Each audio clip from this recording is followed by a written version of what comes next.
What's up mga ka-eeftee? At syempre pa, isang episode na naman na lutuan ang gagawin natin para sa araw na ito.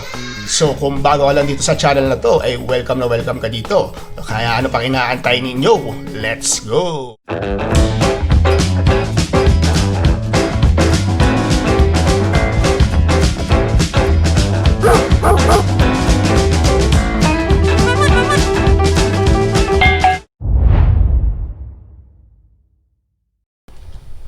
At syempre mga ka-eeftee, ang lulutuin natin ngayon ay walang iba kundi ang cereal prawns.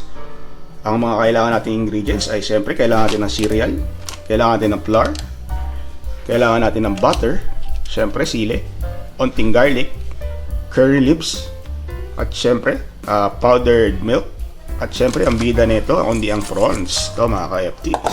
So yun, alright. Simple lang itong cereal prawns natin. So, ang gagawin natin is maghihiwa lang muna tayo ng ating garlic at saka netong ating sili. So, yun.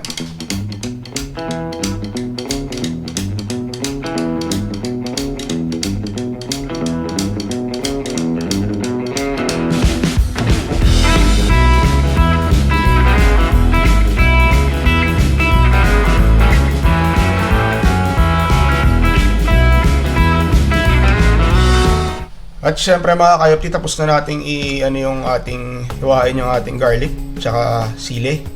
Siling pula at ang ating curry leaves. So ang gagawin naman natin is tong ating shrimp or prawns. Semi-shrimp, semi-prawns eh. So nasa middle lang siya. So yun. So ayan. Ayan.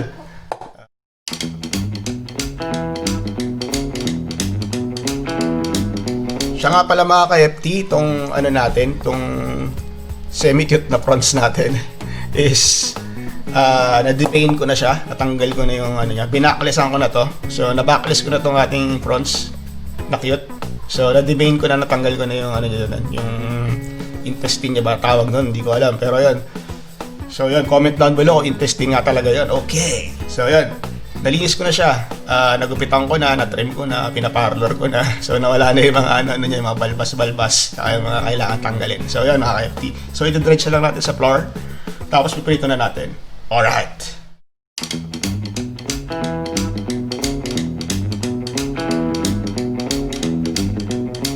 Next na gagawin natin is magtitimpla tayo ng dry mixture natin, which is yung cereal tsaka yung powdered milk. Bale mga ka-eeftee, ito yung cereal natin. So bahala kayo kung anong cereal gamitin nyo. Pero ako ginamit ko cornflakes. So yun, okay. Kasi mas advisable pag cornflakes talaga. Alright. So yun. Lagay lang tayo. Tansya-tansya lang. So siguro mga ganyang karami. Tansyahin lang natin. Bale mga ka-eeftee, ganito lang siguro karami. Okay na. So ang next natin gagawin is dudurugin na lang natin to. So pinakamagandang pandurog is siguro to. Meron akong bato dito na pandurog. So ayan, dudurugin nyo lang. Yung tamang durog lang. Saktong durog lang. Huwag naman yung durog na durog. Pero bahala kayo kung anong trip nyo. Kung gusto nyo talaga yung durog na durog, pwede rin naman, wala namang problema yun. Ako kasi gusto ko yung medyo saktong durog lang. Pag medyo okay ka na at palagay na yung loob mo na okay na siya, na yung gusto mong maging durog niya. So yan, okay na yan mga ka-eeftee. Yan, okay na yan. So okay na yan para sa akin. Next natin gagawin, lalagyan natin ng ating powdered milk. So tansya lang din, siguro mga malagay ka mga 3 tablespoon tayo. 3 teaspoon tayo ng milk, powdered milk. Then haluin lang natin uli yan. So kakamayin ko na. Yan, haluin lang natin mga ka-eeftee. Then ang gagawin na natin is ipapry na natin yung ating semi-cute na prawns. Isa-shallow fry natin siya.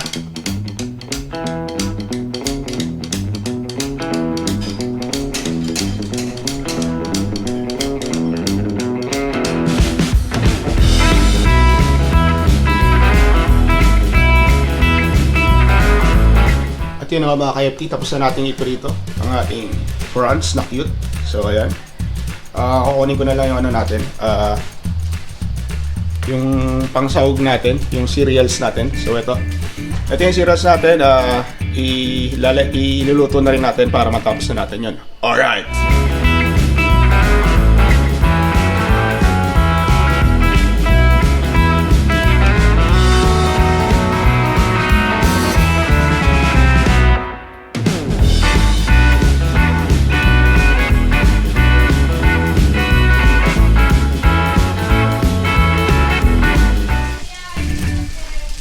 So yun mga ka-eeftee, tapos na natin i-ano to. Ito na yung tsura ng ating cereal prawns. So yun, ito-plate na lang natin yan. Alright.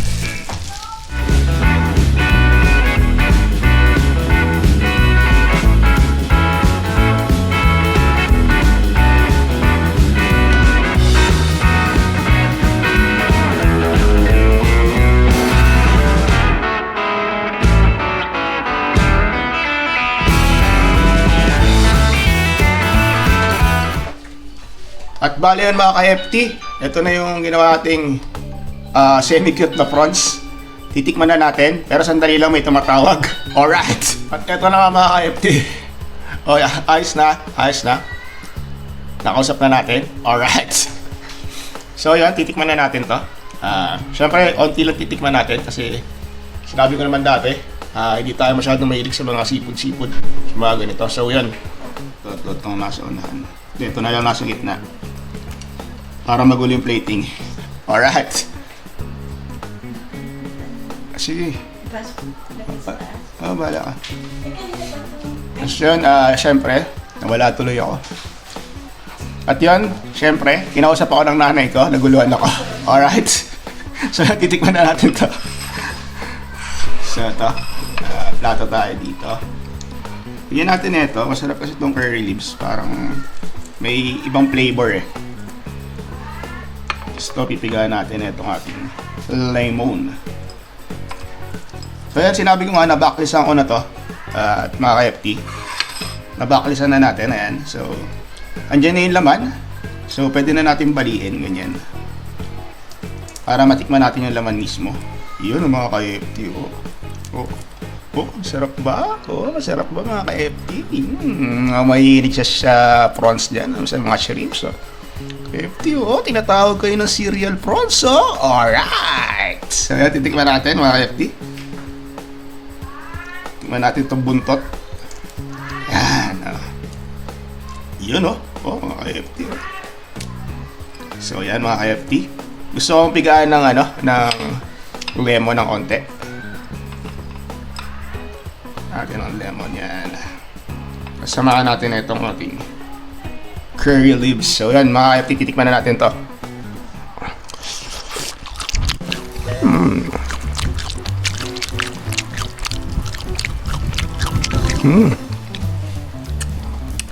Yummy, in fairness mga ka-eeftee, masarap pala tong cereal prawns, Ngayon lang ako nagluto nito. Alright. First time ko magluto nito. Tsaka first time ko lang din matikman. So, okay pala siya. So, pwede ko pala siyang ibenta. Alright, bili na kayo. Okay. At dahil dyan mga ka-eeftee, dahil masarap siya, nasarapan ako. Kaya, titikman pa natin itong natitira. So, yun. Even if nararamdaman ko na siya, pitik-pitik na yung labi ko. Ang bilis no? Alright. Pero yan. Ito. Tikman natin mga ka-eeftee. Sarap Yun kita nyo natin itong natitira natin.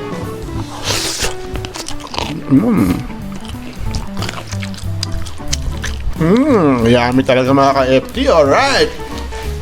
At yun na nga mga ka-eeftee, masarap pala itong cereal prawns na ginawa natin. Sabi ko nga, first time ko lang ginawa to. Okay pala. Pwede ko palang ibenta to. Alright. So yun. Pero mas masarap siguro siya kung dinagdagan natin pa ng konting gatas, powdered milk. Mas sasarap siguro lalo. So yun mga ka-eeftee. Panalo pala itong cereal prawns. First time lang natin. At medyo nangangating-ngati na ako yung natin. Teka lang, saglit lang. Inom lang tayo ng ating soya.